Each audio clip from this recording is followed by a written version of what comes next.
yourself and Floyd Mayweather Jr. in tonight's bout with Terence "Bud" Crawford, if you can? No, I think Crawford is way better than Floyd Mayweather. I don't judge, and the old timers didn't either. Fighters chronologically as much as I do by the amount of fights they've had and the amount of punches they've taken. I judge them that way. Because he definitely has the skill of a top five, just that he hasn't had the opposition that some guys were able to get. And that's not his fault. He just made one of the best fighters in his weight. Boxing pundits are beginning to whisper what was once unthinkable, that Terence Crawford may outshine a prime Floyd Mayweather after his stunning unanimous decision victory over Canelo Alvarez to become undisputed super middleweight champion. Crawford earned praise not just for the win, but for how he won, dominating from range, switching stances seamlessly, standing his ground under pressure, and mixing strategy with brutal efficiency. Crawford outboxed Canelo, made Canelo miss, stood right in front of him when he was supposed to, he moved when he was supposed to, made it look easy. He beat Canelo Alvarez better than Floyd Money Mayweather, which makes him better than Floyd Money Mayweather, in my opinion. Experts like Bob Arum have even claimed that Crawford's ambidexterity and complete skill set make him uniquely capable of matching or even surpassing Mayweather in his peak. Canelo wipes the floor with him. I love Crawford. I told you when Crawford and Spence that Crawford would beat the hell out of him, but Canelo is a different proposition. It's an interesting fight, but I think there's only one winner.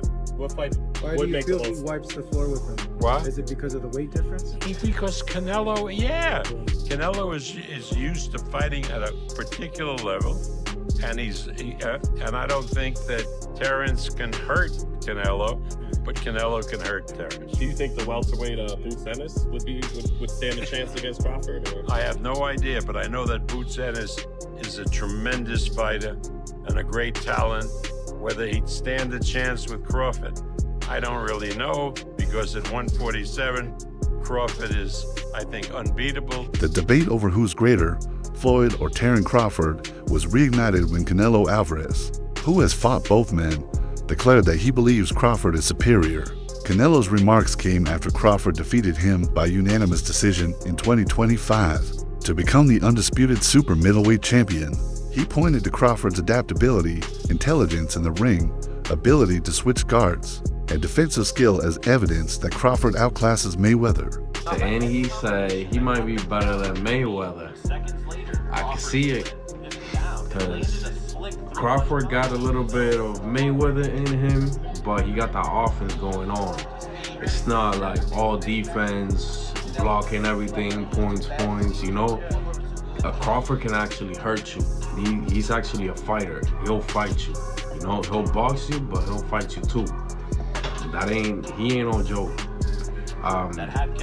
Mayweather Jr. built a legendary career marked by his perfect 50 record, unmatched defensive mastery, and capacity to dominate in multiple weight classes. From super featherweight up through light middleweight, he was famous for immaculate footwork, reflexes, counter punching, and an uncanny ability to avoid serious damage while dictating pace. Mayweather won 15 major world titles across 5 weight classes, and in an era when boxing was extremely competitive at each level, he often took on fighters who were big names and champions in their own right. Of all the fights you've had 50, who would you say was your toughest opponent? You got guys that punch hard and hit hard, and you got guys that come out and win a few rounds, but nothing really was tough. I've been in a boxing gym and guys have given me great sparring and great work. They say ass whooping will humble you. I go home and say, you gotta tighten up, champ. Yeah. You gotta get together, champ. And then sometimes I go home and say, is this for me? I make mistakes, but I strive every day to be a perfectionist. And we all know God only made one thing perfect, and that's my boxing round. You know, I didn't have to have 70 fights, 150 fights, 300 fights.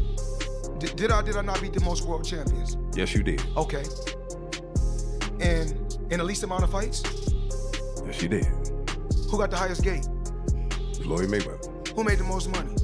You did. Who was the most accurate fighter of all time? You were. So So it's basically saying that The greatest of all time. Okay. All right. Terence Crawford also possesses an undefeated streak, with more than 18 major world titles in 5 divisions, and has become the first male boxer to become an undisputed champion in 3 weight classes. Crawford is a switch hitter carrying power that travels with him up in weight and delivers both technical precision and finishing ability. He has had dominant performances over elite foes like Errol Spence Jr. and most recently Canelo Alvarez. You know, he was a little frustrated in there, but that's part of the game. And last question is, I know, Trey, after the fight, have you feel yet the significance of this win and what it means in your legacy, your career? To be honest, when I set my sights on doing something and I know what I'm capable of, it's not like a surprise to me. It's a surprise to y'all because y'all didn't believe me, you know? But for me, I knew I could do it, and I believed that I could do it. I just needed the opportunity. Terence, when did you know that you were going to beat him? Over here on your left. When he signed the contract. He seemed to focus mostly on body punches, and you were hitting him in the head a lot. Was it your reach that gave you the advantage? It was everything. You know, he wasn't hitting the body or anything. He was hitting my elbow because I was blocking it. But, you know, I think I was the better man tonight. Crawford's recent fight against Canelo proved to be one of boxing's landmark moments. Crawford moved up to weight classes to challenge Canelo for the undisputed super middleweight titles and came away with a unanimous decision. After 12 hard rounds, the judges scored at 116, 112, 115, 113, and 115,113 in his favor. Crawford's strategy was simple. He controlled the ring using sharp footwork, precise jabs, and well-timed counters while also absorbing Canelo's power and pressure without cracking. Despite a cut over Crawford's right eye from an accidental headbutt, he never let the momentum slip. The win made him the first male boxer in modern boxing to become undisputed champion in 3 weight divisions, pushed his record to 420, and cemented his place among the sport's elite. To be honest, when I set my sights on doing something and I know what I'm capable of, it's not like a surprise to me. It's a surprise to y'all because y'all didn't believe me, you know? But for me, I knew I could do it, and I believed that I could do it. I just needed the opportunity. Terence, when did you know that you were going to beat him? Over here on your left. When he signed the contract. He seemed to focus mostly on body punches, and you were hitting him in the head a lot. Was it your reach that gave you the advantage? It was everything. You know, he wasn't hitting the body or anything. He was hitting my elbow because I was blocking it. But, you know, I think I was the better man tonight. In a recent interview, Roy Jones Jr. has elevated Terence Crawford into discussions reserved for the best ever, insisting that Crawford possesses the kind of skill and adaptability usually seen in Hall of Famers. He believes Crawford's ability to switch stances fluidly, his timing, his ring IQ, and his complete offensive and defensive control mark him as exceptional. Though Jones Jr. admits Crawford still needed certain marquee matchups to cement his place, he considers Crawford's recent performances, especially the dominance over highly regarded opponents, as proof that he is finally fulfilling the expectations his talent has long promised. Gotta rank him probably in your top 10, maybe even your top 5. Where do you rank Terence, in your opinion? I put him in the top 15, maybe the top 10, because he definitely has the skill of a top 5. Just that he hasn't had the opposition that some guys were able to get, and that's not his fault. He just made one of the best fighters in the weight class look like nobody. That's pretty damn good. Now he proved what we already thought. We just didn't see him against the best opposition near his weight class. See, this is the thing people don't understand. This is what I like about Bud. He reminds me of Roy. We ain't got to have the best opposition in our weight class. We want the best opposition near our weight class. There's been discussion that maybe, Crawford and Inoue are going back and forth tussling for pound for pound, that maybe Inoue because of the multiple weight divisions. You're shaking your head no. Tell me why no. Because Inoue also, when he first moved up, he lost to Donaire. Don't forget that. Bud ain't lost nobody. Moving up or down, he moved up 3 times. He lost nobody. Don't tell me he better than Bud. Fernando Vargas admitted he misjudged the matchup going in, acknowledging that Terence Crawford proved him wrong with a masterful performance. He expressed genuine surprise at the way Crawford executed his game plan, praising his sharp technique, flawless ring control, and precise punches throughout the contest. Vargas still gave respect to Canelo, noting that the Mexican star remains a dangerous and accomplished champion, but emphasized that on this night, Crawford was simply the superior fighter. His reaction carried humility as he owned up to underestimating Crawford, and admiration as he recognized the skill and dominance that allowed Crawford to secure such a historic victory. What's up, people? It's the morning after the big fight. Crawford Canelo. Shout outs to Crawford. You did it, boy. You did it. For those who still aren't quite sure what they witnessed last night, I'm gonna let you know that you witnessed what is called a notorious boxing clinic. This is everything done right, okay? First, he worked behind the jab, people. Boxing 101, set your shots up behind the jab. Canelo froze up. He was able to minimize the pressure. Step 2, use the ring. Use the ring. Get to the outside. Make Canelo pivot. Make him pivot. Don't let his feet settle. Okay? Hit your spots. This was a notorious hit and don't get hit. That's boxing 101, people. It's actually the definition of boxing. For those who don't know the definition of boxing, it's to hit and not get hit. It's almost like a game of tag, to simplify it for you folks, all right? And yes, Crawford was tagging him. Not just with the jab, moving, but he was able to do another key factor, which is get respect in the ring. He was able to hold his ground in pockets, work the body, go toe-to-toe, and catch him with that speed. Bah! With that speed, the straight left, the little uppercuts and the hooks to the body. Like I said, people, it was a clinic. Fernando Vargas Jr., son of Fernando Vargas, has also offered his take on the recent fight. Vargas Jr. points out that Canelo's career has already been incredibly demanding, with around 70 professional bouts under his belt. Such a grueling schedule, he argues, inevitably takes a toll on a fighter's body, reflexes, and overall sharpness. While Canelo remains one of the sport's elite names, Vargas Jr. believes that the years of high-profile battles have slowly drained some of the explosiveness and drive that once propelled him to the top. He notes that Canelo's power does not appear as punishing as it used to be, and the eagerness that once characterized his rise now seems less evident. What's up, people? It's the morning after the big fight. Crawford Canelo. Shout outs to Crawford. You did it, boy. You did it. For those who still aren't quite sure what they witnessed last night, I'm gonna let you know that you witnessed what is called a notorious boxing clinic. This is everything done right, okay? First, he worked behind the jab, people. Boxing 101, set your shots up behind the jab.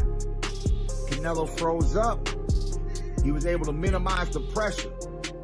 Step 2, use the ring. Use the ring. Get to the outside. Make Canelo pivot. Make him pivot. Don't let his feet settle. Okay? Pick your spots. This was a notorious hit and don't get hit. That's boxing 101, people. It's actually the definition of boxing. For those who don't know the definition of boxing, it's to hit and not get hit. It's almost like a game of tag, to simplify it for you folks, all right? And yes, Crawford was tagging him. Not just with the jab, moving, but he was able to do another key factor, which is get respect in the ring. He was able to hold his ground in pockets, work the body, go toe-to-toe, and catch him with that speed. Bah! With that speed, the straight left, The little uppercuts and the hooks to the body. Like I said, people. Al Bernstein highlights another dimension of Crawford's abilities, and it is his unpredictability. He explains that Crawford does not follow a rigid or predictable approach in the ring. Instead, he adapts mid-fight, creating challenges for his opponents who struggle to read his next move. Against a boxer like Canelo, who thrives on timing and counterattacks, this unpredictability becomes a serious obstacle. Bernstein notes that Crawford's capacity to shift between orthodox and southpaw stances adds another layer of difficulty. This versatility makes it harder for Canelo to anticipate attacks, leaving him vulnerable to combinations he may not see coming. The weight was gonna be too much. It definitely wasn't. Yeah, it definitely wasn't. I ate my words up, you know what I mean? But creo que esto.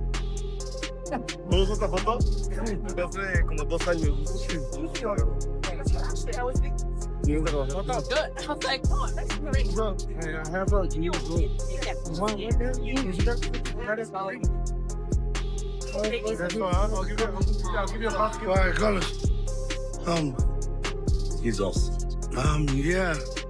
So, what was the move? What do you think happens next for both Canelo and Crawford? I think that, man. You got it. Bud, I always knew that Bud was a great fighter. He can work both guards, the orthodox and southpaw. Amazing talent. Teddy Atlas has heaped praise on Terence Crawford repeatedly, appreciating the underpinnings of his greatness beyond just his wins. He's spoken about Crawford's rare mental gifts, his timing, instincts, ability to read opponents, and adapt mid-fight. Atlas has suggested Crawford possesses those X factors that aren't always visible in stats, such as craftiness, ring IQ, and heart. He's also voiced admiration for how Crawford has moved through weight classes, maintained his skills, and taken on big challenges without shrinking from the risk.